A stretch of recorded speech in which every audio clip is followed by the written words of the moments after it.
Murag mali ang program mo. Maayong buntag sa tanan, no? Daghan kayong salamat sa inyong imbitasyon karong adlaw. Kap Estomata inubanan sa iyahang barangay council dinhi sa barangay Carmen sa ato ang representative sa Apo Agua Infrastruktura, Ma'am Mechi Kapili. Maayong buntag ma'am ug sa iyahang team. Sa lumulupyo dinhi sa barangay Carmen, daghan kaayong salamat sa inyuhang pag-imbita sa opisina ni Konsehala Myrna Daludo Ortiz. Mga kong pasensya kay di siya makaadto karong adlaw kay tuwa siya sa Cagayan de Oro City kay tungod siya ang president sa Philippine Councilors League ug siya pud ang nagrepresent dito sa Davao City. Bisan wala siya, nagapaabot siya sa iyahang makanunayong suporta dinhi sa Barangay Carmen. Labi na sa if turnover karon no sa Apo Agua mao ni ang mga dagko kayong host dinhi sa inyuhang kiliran. Atong palakpakan ang Apo Agua. Ug naapo diri ang katong mga beneficiaries daghan kaayo mapasalamaton gyud ay kaayo ta no sa ato ang private sector dinhi sa Apo Agua. Na remember nako sa una kanunay ni silang nagaadto sa sangguniang panglungsod katong tuig 2018 kay daghan kaayo sila ginapasang mga resolusyon but tungod gani sa patubig dinhi sa barangay, dili lang sa Barangay Carmen kung dili dinhi sa Distrito 3 sa syudad sa Davao. Kadto wa pa to kasugod ang Apo Agua katong mga tuig 2017 siguro to mga no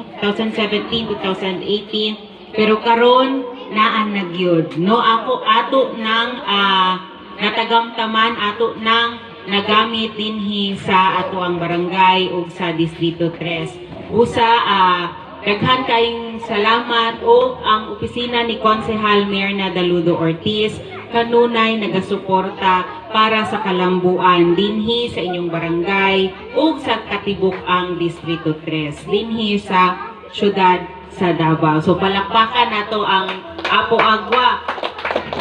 Sayod ko nga kung ato ang private sector ug ang public sector kani city government ug Davao pinaagi pud sa barangay council sa Barangay Carmen dako ug layo pa ang ato ang makabot na kalambuan para sa inyong barangay dili lang dinhi sa Distrito 3 pati na pud sa ubang lugar. So daghan kaayong salamat sa atong private sector ug magpasalamat pud ni sa ato ang public sector dinhi sa Barangay Carmen sa inyo hapong pagpanguso nga maabot pud ang kalambuan dinhi sa inyong barangay. Dili lang sikap pero apil na ang iyahang barangay council. So palakpakan pud nato ang ato ang public sector dinhi. So di na nako kaayo tas-on daghan kaayong salamat ug ang opisina ni Konsehal Myrna Daludo Ortiz padayon ang suporta kaninyo. Daghang salamat ug maayong buntag sa tanan.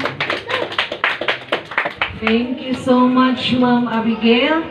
So now, gibalik-balik mo dyan din earlier na nadyo specific purok na natay beneficiary pero as much as possible, i-priority dyan to nila ang katong wala dyan tubig. Ay tubig pero dili everyday mo aga. So now we will hear a message from one of our beneficiary. Isa lang daw siya musturya. So our beneficiary dyan is Purok 1A, Purok 1B, Purok 2, and Purok 3. But in behalf of all the beneficiary, we will hear a message from Mrs. Josephine Ponte from Purok 1A. Buntag sa tanan no, sa mga bisita diri sa among barangay, welcome kayo mo ma'am. Dili na ko tason kami di ay itong mga beneficiary nga nagyango-ngog gyud parte sa amo ang tubig ma'am.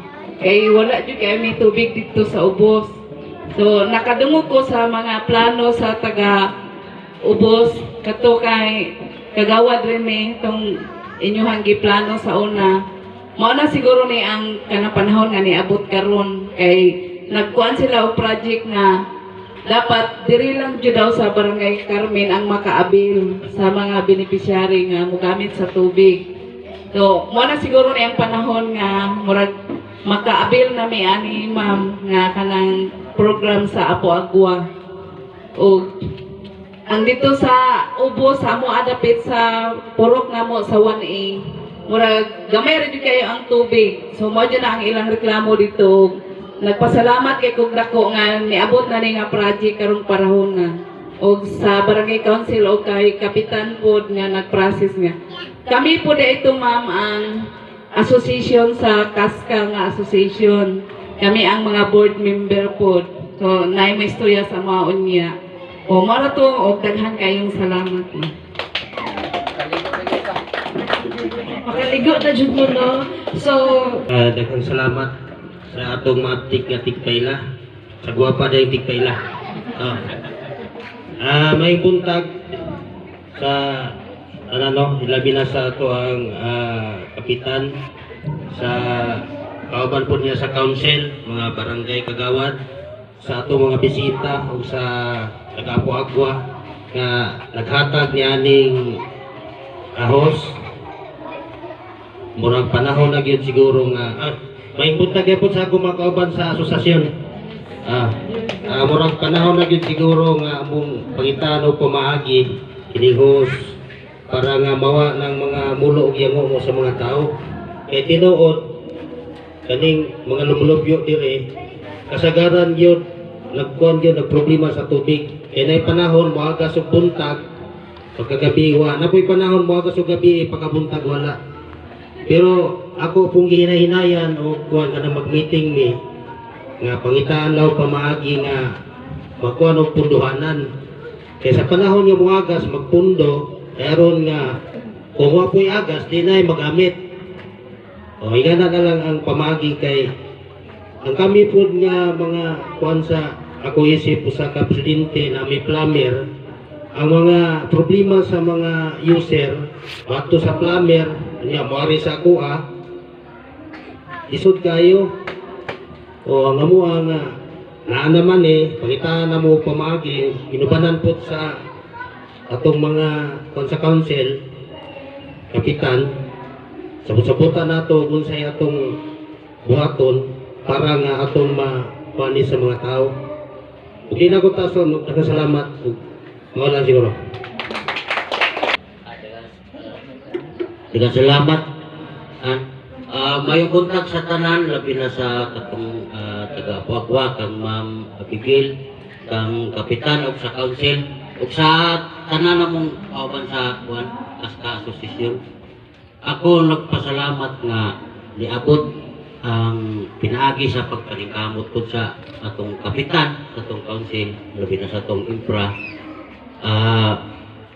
Naningkamot sila nga makapangayo dito o sa Apo-Agua na nahatagan po ta og priority. Sa tinuod lang ako dili na ko matagpo gid anik pangita ug paagi sa atong patubig. Kay kani dako na ni siyang tabang nga makadungag-lungag na gini sa ato ang kuan sa ato ang mga dagko nga pipe. Dili na ko matagpog kay ako mo'y daknakan sa tanang reklamo sa mga tao. O tinuod yun na 15 ka tuig na ko ani nga na official plumber sa among patubig pero antod karon unity gyud gihapon among gipangita tungod kay napoy usahay akong mga user ko na mo kahit ulo. 24/7 nga nagsigit ko og aga sa ilang tubig. Nirado mo na number 1 nga maka-short sa amuha. Pero pinaagi sa among mga barangay official, ang kapitan sa ilang alalay sa amuha, ako nagpasalamat ko nga niabot na ni. Orang maluag-luag lang ako ang una-una kay short yun kayo short kayo sa tubig tungkol sa kadaghanan ng mga individual.